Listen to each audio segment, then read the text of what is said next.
delivering, as always, 24 goals assist in 24 games. Hey guys, welcome back to the channel. Fabrizio Romano here, as always, to keep you posted on the transfer market. Today, guys, we talk about release clauses, what's the situation with Victor Osimhen, Huijsen, but also what happens with Darwin Nunez, Kolo, Muani. More to say, let's jump into it together.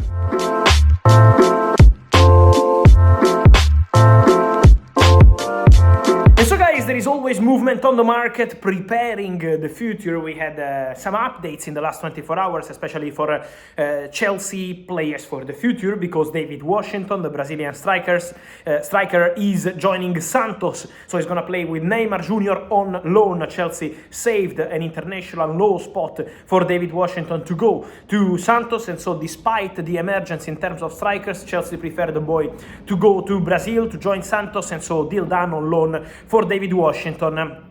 And one more movement for Chelsea in terms of outgoings. And then Kendry Páez, the talented 2007-born talent, because this boy is really a special boy. You remember I told you all the story in 2023. Borussia Dortmund wanted him, Bayer Leverkusen wanted him, and then he ended up joining Chelsea for a 20 million euros package. Add-ons included main parties and add-ons. Now the player is in London, is at Cobham, so working with Chelsea staff. Obviously he can't play now. He will officially join Chelsea from the summer when he's going to be ready for the next step. But then now Chelsea wanted the player to adapt to European football, to start adapting to London, Cobham, different staff, different approach, different mentality. And so movements around Chelsea, movements around players with release clauses. And I wanted to touch on that today here on our video, the exclusive story during the January transfer window. I told you, Huijsen, one of the best defenders in the world in this moment in terms of talents, in terms of young players. Bournemouth signed the player in the summer from Juventus. Juventus have a sell-on clause for Huijsen, 10%. This is the value of the sell-on clause for this very talented centre-back in this couple they have in the defense, in the four-back with Zabarni and Huijsen. They are doing fantastic together. Bournemouth, since they started playing together, started having completely different numbers at the back, and so that's why it's important to clarify something. I told you there is a release clause. I told you in January.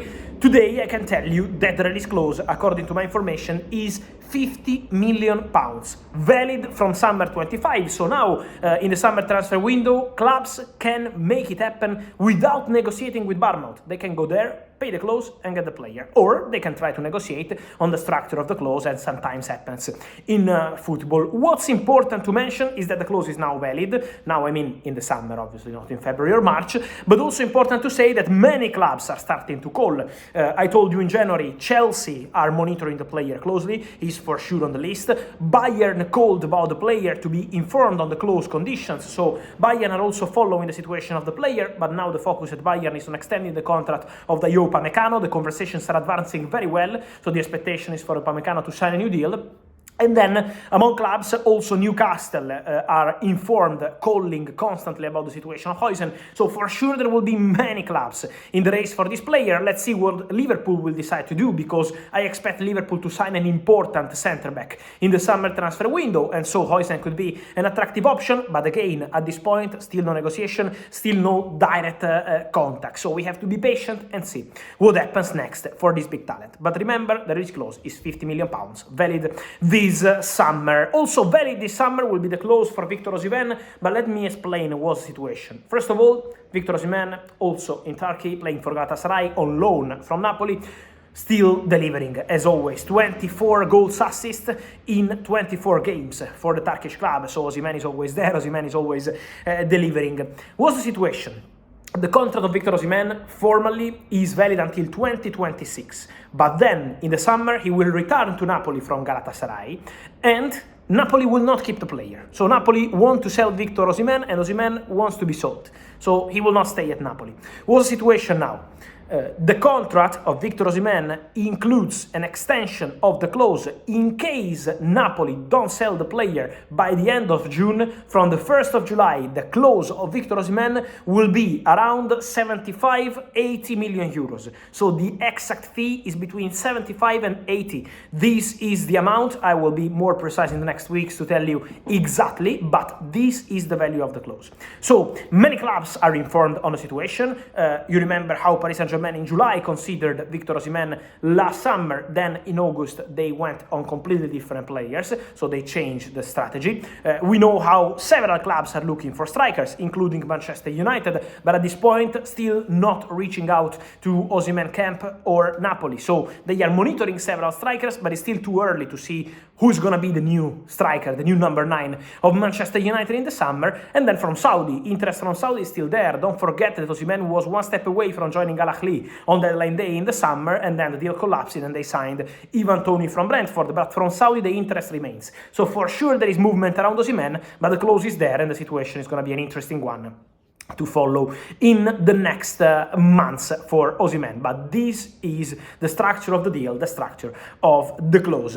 Mentioning another player who is in Serie A is Kolo. Congratulations to Juventus, because this boy is doing fantastic, already scored many goals, 5 if I'm not wrong, and also the impact is having also crucial in the goal for Juventus to beat Inter with a fantastic skill to give the ball to Conceição, and then Juventus won the game. Kolo is impacting in a great way. He's on loan to Juventus. There is no buy option included in the deal, but Juventus are already in talks with Kolo Muani's camp, telling them that they want to continue with the player. So Juventus want to prepare a strategy. It's not something that will be agreed now, February, first weeks of March. Calma, relax, now focus on the pitch. But Juventus are preparing a conversation to start discussions with Paris Saint-Germain for Kolo Muani. So to find the right structure to keep the player and also to match the request of Paris Saint-Germain, because obviously it's a straight loan and so PSG have a lot of power in terms of pricing for the player. But at the same time, Kolo Muani is very happy at Juventus. He's an important player for Juventus. He wanted to play, he wanted to feel important, and now he has what he wanted